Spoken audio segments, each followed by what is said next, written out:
Hey good people, and welcome back to the channel. I hope everyone had a wonderful Thanksgiving, but I just finished watching Hell's Kitchen season 23 episode 10, and if I had to rate it on a scale of 1 to 10, I'll give it a solid 8. After watching tonight's episode, it seems like the path to the finale is pretty clear, and it's obvious which chefs have little to no chance of making it to the final 3. But over the course of this review, I will talk about the 3 highlights for the episode, the elimination for the episode, and I will speculate on what might happen at the end of episode 11. So without any further delay, let's jump right in. For the first highlight, I want to talk about a scene early in the episode with Egypt and Whit. They meet alone and they talk about who they want to face off against if they make it to the finale. And surprise, surprise, they wish to face off against each other because they view each other as the best on their respective teams. Now, is this scene a foreshadowing of what's to come, or is it a misdirection? As much as I want to see this potential showdown, I do think that this scene may be a misdirection on the part of the show. I think that Egypt and Whit will make it at least to the final 3, but one might fall short of making it to the finale because they might have an off night when it comes to cooking their dishes. But I do think that if one of them makes it to the finale, then they would try their best to pick the other one as a team member for their last dinner service. If for some reason Egypt and Whit make it to the finale, then it will remind me of last season when Jonathan and Ryan were hyping each other up to make it to the finale together. But we shall see. For the second highlight, I want to talk about this episode's challenge. This episode's challenge was the widely anticipated blind taste challenge. If you're new to Hell's Kitchen, then just know that each season there's a blind taste challenge that has the teams go head to head to see which ingredients they can get right. If the chef gets more than one ingredient wrong, then someone on their team gets covered in something sticky and messy. Now, I know that this challenge isn't the easiest challenge by any means, but I do believe that in past challenges, some of the chefs may have intentionally gotten their ingredient guesses wrong because it meant that somebody who's on their team who they don't like or get along with will be covered in a lot of mess. That's what I strongly felt happened in this episode on the blue team.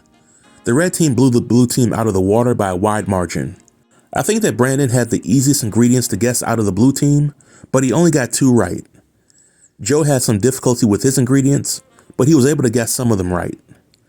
Kyle got all of his ingredients wrong, despite viewing himself and Brandon as the strongest on the team. And when it was Egypt's turn, he needed to get all of his guesses right to have a chance at winning the challenge. Egypt's ingredients seemed to be a little difficult, and once he got the first one wrong, then I think he didn't care much for the remainder of the challenge.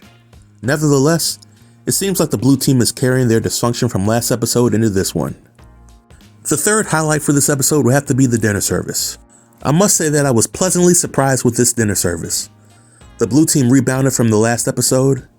Joe was feeling a little homesick in the episode, but he was able to pull it together and have a solid showing. Brandon had a relatively quiet dinner service, which was good because he didn't make too many mistakes.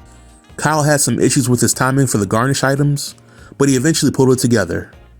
However, Egypt was the MVP for tonight's dinner service on the blue team, because he showed the leadership skills that the blue team desperately needed, and with Egypt being on the meat station, he didn't make any mistakes during the dinner service, and I think it was because of his leadership that the blue team won tonight's service. Unfortunately, the red team had several issues from start to finish. The bulk of their issues for the dinner service centered around Brittany and Anne-Marie, because they both needed hand-holding, and Anne-Marie made several mistakes. Amanda didn't help matters because she was too busy complaining about what wasn't done and how her station wasn't set up properly, instead of showing what she could do as a good leader. Speaking of leadership, Whit was fairly quiet during this episode, and I initially thought that she might have gotten a bad edit, but when the red team lost, Whit said that she was glad that they lost so that they could trim the fat, which to me means that Whit might have seen several mistakes that were made, but she chose to remain quiet because losing meant that the team could get rid of the dead weight. Hannah had a solid night, but it wasn't enough to help the team overcome the challenges. So with the red team losing the dinner service, Gordon tells them to nominate 2 people for elimination. It shouldn't have come to anybody's surprise that Brittany and Anne-Marie were nominated. For weeks, I said that Brittany and Anne-Marie were working on borrowed time, and they had no chance of making it to the black jacket round. But when it was all said and done, Brittany got the boot from the competition, and if Anne-Marie had gotten the boot, then it would have been justified.